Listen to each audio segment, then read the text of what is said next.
So, if you are an 11-year-old who gets separated from your summer camp group in a totally strange city, Oh, yeah. and you accidentally wander into a screening of the movie Jurassic Park, that single unintentional detour might just rewrite your entire genetic destiny. Or, well, at the very least, your whole career path. Exactly. So today, we are taking a deep dive into the origin story of Dr. Daniel Wallerstorfer, PhD.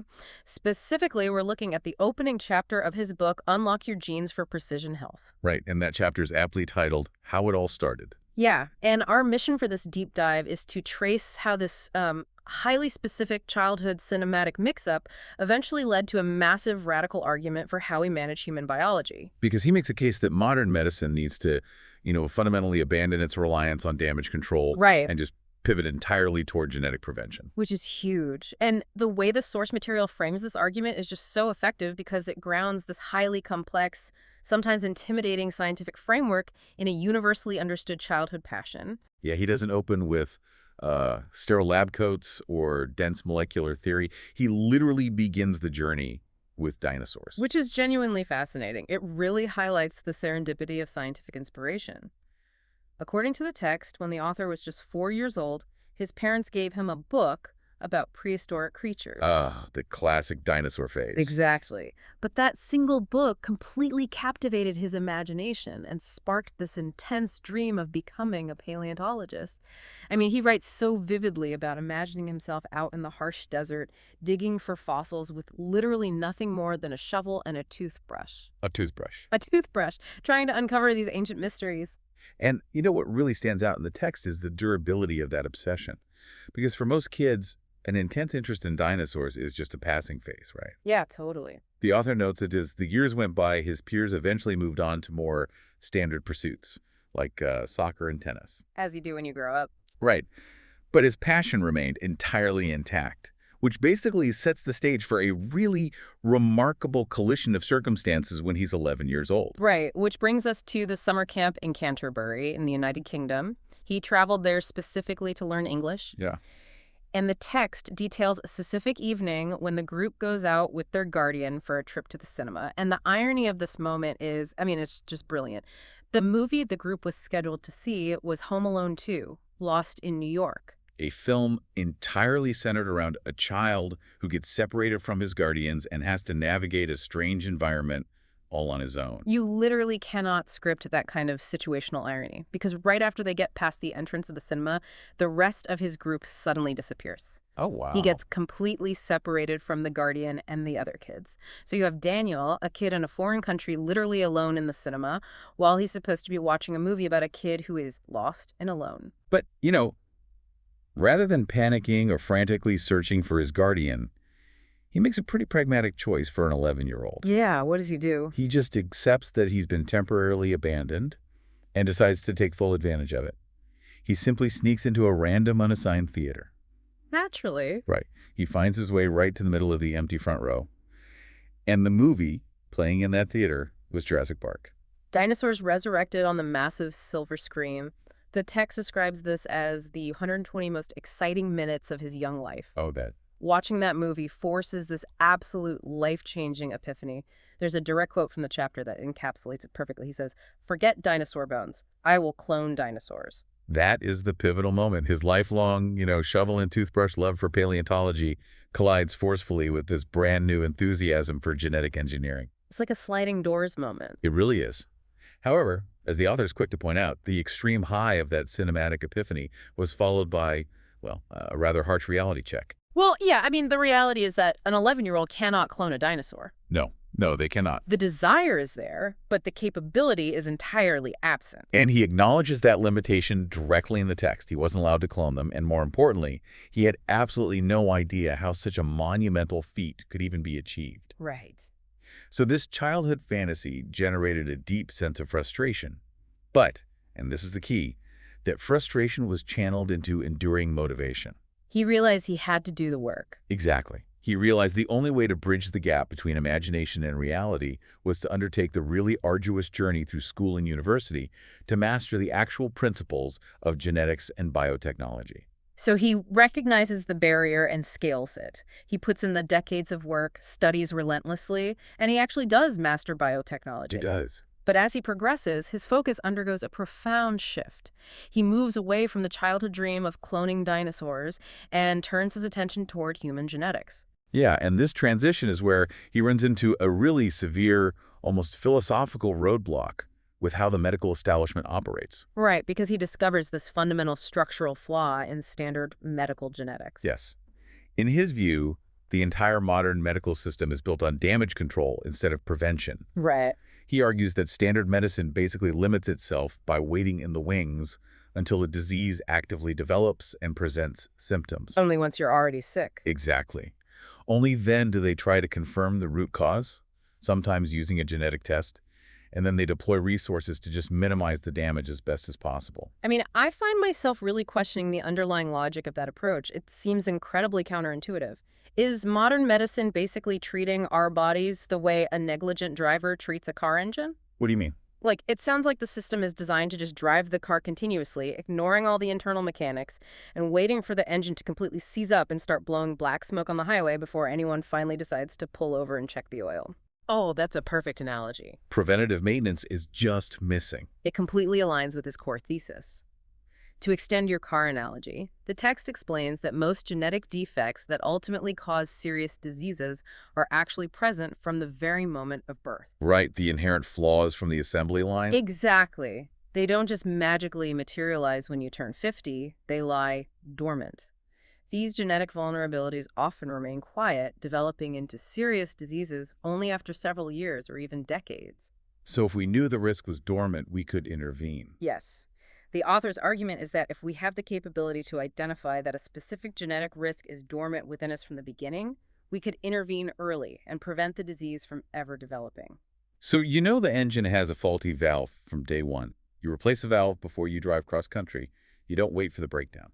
And that is the crux of the matter, because relying solely on damage control after the breakdown, as the author explicitly notes, usually leads to limited success and generally poor health outcomes. Because the disease is already entrenched. Right. The medical system is fighting a rear-guard action rather than a preventative one. Which fundamentally changes the question from how do we treat this sickness to what vulnerabilities am I currently carrying? Absolutely.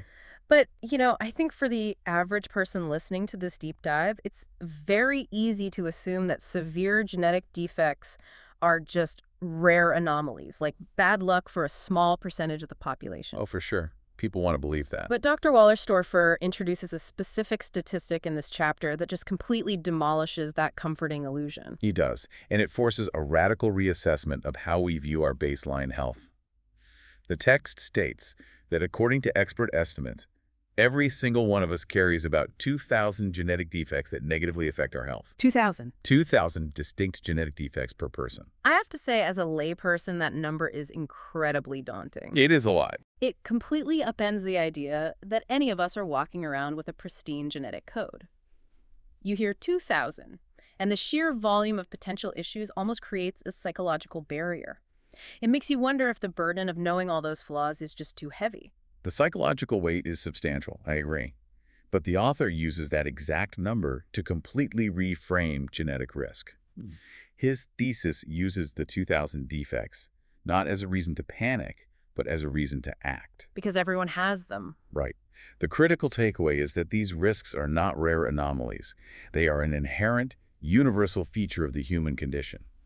You, the listener, carry these weaknesses. Yes, all do. So if everyone possesses them, the standard approach of willfully ignoring them until one triggers a full-blown disease isn't just inefficient, it's a massive missed opportunity for proactive health. It's like having a highly detailed topographical map of every single pothole and cliff edge on your daily commute, but deliberately choosing to drive the route completely blindfolded until you crash into something. That captures the dynamic perfectly. Having access to the map allows you to proactively steer around the hazards. But, and here's the secondary problem, to use the map, you must actually understand the language it's printed in. Oh, right. Which naturally leads to a major systemic hurdle that the author addresses. There's a vast, often impenetrable gap between complex molecular biology and the average person's ability to understand it and take charge of their health. And the medical community is notoriously bad at bridging that gap. The terminology is so dense, it often feels like a foreign language designed to keep patients out of their own health decisions. Well, Dr. Wallerstorfer explicitly states his intention to break down that barrier. He emphasizes that he wrote this book specifically for individuals without any specialist training. Which is so refreshing. It is. His goal is to provide insights using language that is generally understandable and accessible for everyone. And to achieve that, he makes a very deliberate stylistic choice. The text says he goes out of his way to avoid using the technical terms reserved for experts. He does. He even provides a specific list of the vocabulary he's intentionally leaving out, terms like mutation, gene variation, polymorphism, deletion, and insertion. The text actually provides a side-by-side comparison to show why this translation process is vital, and the contrast is genuinely staggering. It's a highly effective demonstration. He presents a scientifically precise, highly accurate, but incredibly complicated sentence. The exact quote is, "She is a heterozygous carrier of a polymorphism in the breast cancer 1 gene, which shortens the amino acid chain due to an early stop codon." Okay, let's analyze that from the perspective of a patient sitting in a doctor's office. Right. If a physician delivers that sentence, they have communicated the scientific truth with absolute accuracy.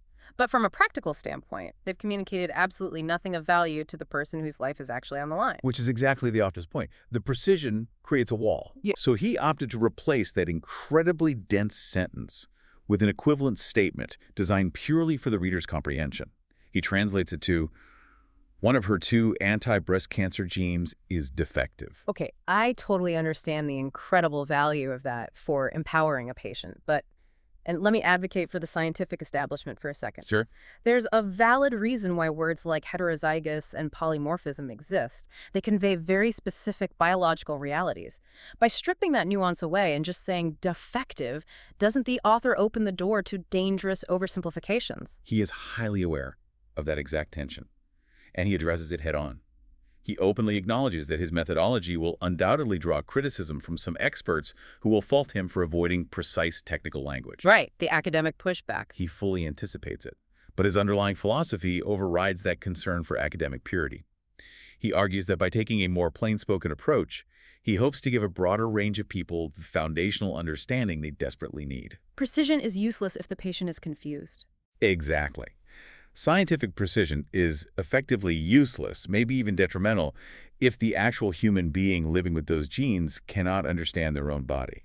It's a conscious trade-off between being academically unassailable and being practically helpful.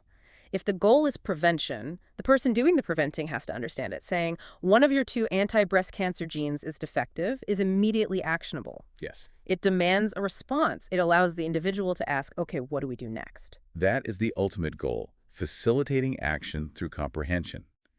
But bridging that gap involves more than just translating dense vocabulary.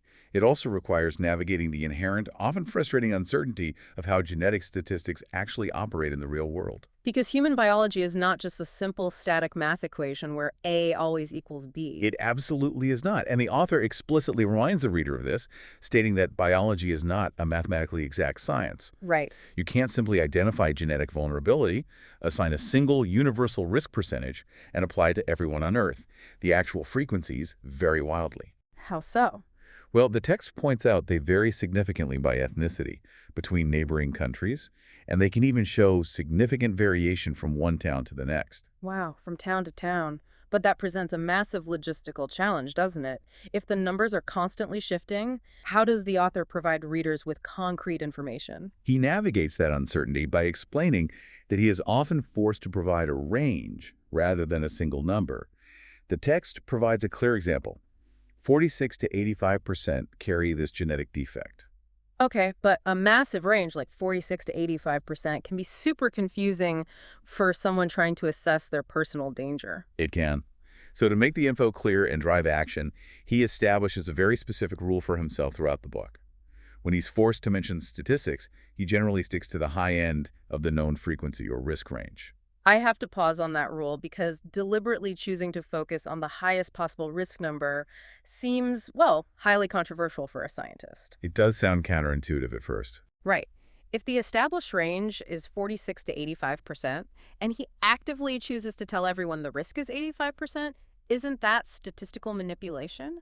Could it be interpreted as fear-mongering, causing unnecessary panic for someone who might actually sit at the much lower 46% end? That is a highly critical question regarding the ethics of scientific communication. Hmm. But his justification is deeply intertwined with his overarching mission of pushing society toward prevention. Okay. He states plainly that he prefers to overestimate a risk rather than underestimate it. Think about it through the lens of the flawed medical system we discussed earlier, damage control versus prevention. Right, waiting for the car to break down. Exactly. If a health authority underestimates a risk, focusing on the 46%, an individual is highly likely to fall victim to optimism bias. They'll assume, oh, the risk is less than half. I don't need to fundamentally alter my lifestyle or get screened. And that complacency leads them right back into the damage control scenario. Precisely. They just blindly wait for the disease to strike. Conversely, if you deliberately overestimate the risk by focusing on the 85%, you generate the necessary friction to encourage proactive health measures. Ah, it motivates action. It actively motivates the person to take it seriously. Hmm. In his view, the real-world consequences of underestimating a risk, resulting in a preventable disease taking hold, are far more dangerous than the potential anxiety caused by overestimating it. I see the logic now. It's the architectural philosophy of building a bridge to withstand a Category 5 hurricane, even if your specific town has only ever seen a Category 3. That's a great way to put it. It is always better to be overly prepared for a storm that misses you than to be caught completely unprepared for one that lands a direct hit. Exactly. And speaking of ensuring the reader is properly prepared, the author also recognizes a significant structural challenge with his audience. Different levels of baseline knowledge. Yes. Readers are going to approach this with vastly different backgrounds. Some remember high school biology perfectly, and others have completely forgotten what DNA even stands for. And nothing kills the momentum of a revolutionary argument faster than forcing a reader to sit through a remedial textbook chapter they don't actually need. Right. So he handles that disparity in a very respectful, reader-friendly manner. He explicitly states he doesn't want to burden readers who already grasp genetics with an overly long mandatory chapter right at the start of the book. But what about the people who do need the recap? Recognizing that many people do need a simple explanation of how genes function, he created what he describes as an exciting journey into his own cells and DNA. Oh, nice. He plays this recap as a distinct chapter located at the very end of the book titled Instructions from Nature. Smart. He invites readers to feel free to read that specific chapter beforehand if they need context, or skip it entirely if they don't, firmly putting the power in their hands. Which perfectly mirrors the entire philosophical thrust of his argument. It all comes back to taking complex, hidden information and using it to empower you to take charge of your own system. It really does. When we pull back and look at the big picture of this chapter, the narrative arc is truly remarkable. We've traced the journey of an 11-year-old kid sitting in the wrong movie theater, dreaming of cloning a T-Rex, To a dedicated PhD trying to use those exact same scientific principles to revolutionize how humanity approaches its own biological vulnerabilities. and the final summary of his message in this opening chapter is unequivocally clear. Every single one of us possesses genetic strength, and every single one of us possesses genetic weaknesses. We all carry those roughly 2,000 genetic defects within ourselves. But by actively seeking to understand them, we gain the unprecedented ability to take charge of our health. We no longer have to passively wait in the dark for a disease to strike, just hoping standard medicine can minimize the damage once the engine breaks down. Right. It requires a total paradigm shift in how we view ourselves, moving from assumed biological perfection to managed biological reality. Which leaves us with a final, highly provocative thought to really mull over as we wrap up this deep dive. Based on everything we've unpacked today regarding the sheer scale of our inherent flaws, consider this. Well, think about this. If you had the ability right now, today, to look at a comprehensive, translated list of your own 2,000 genetic defects, would you actually want to read it? That is the big question. Right. Or is the psychological burden of knowing all your future health risks somehow scarier than the physical risks themselves? It is a heavy question to sit with. But remember, just like that 11-year-old boy walking into the wrong cinema in Canterbury, sometimes stepping into the unknown and actively facing what is waiting on the screen is exactly the catalyst needed to change everything.